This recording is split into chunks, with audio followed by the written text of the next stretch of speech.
See, the Spirit doesn't work to create a unity around a political idea. It doesn't work to create a unity around our ego. It doesn't work to create a unity around profits or success.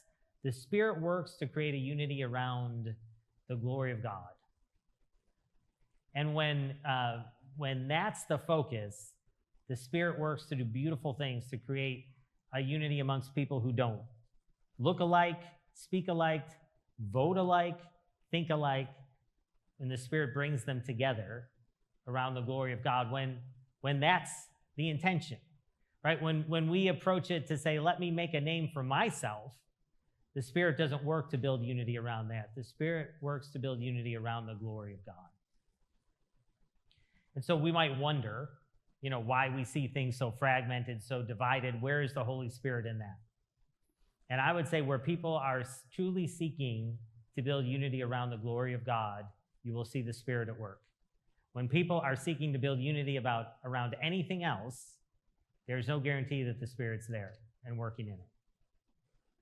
In the church, we get a little bit of that. We get a taste of that when we're at our best, of a unity from people with different backgrounds and social experiences and everything. And I remember thinking, I have this image in my brain. I don't know if you've ever had these where like you just see an image of something and it just kind of like a snapshot, it's just kind of burned in your brain and you just remember that image. When I was a new priest, a new rector in Wyoming, it was my first Christmas.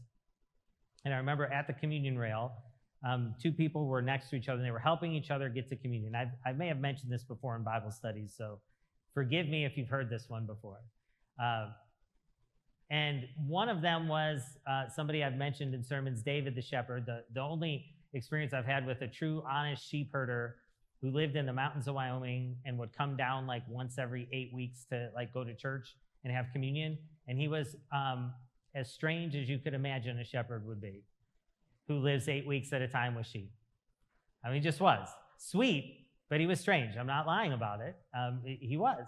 And next to him was somebody who was an incredible success in business and somebody who had made billions in their life. And I'm not exaggerating with that number, billions with the B. And those two people on Christmas Eve were next to each other, shoulder to shoulder, because the church is kind of packed on Christmas Eve, helping each other up and down from the communion rail, because they were both older men in their 80s at that time, helping each other up and down from the communion rail and kind of walking back arm in arm after receiving communion together. And I thought, where else in the world would that type of unity and brotherhood be found?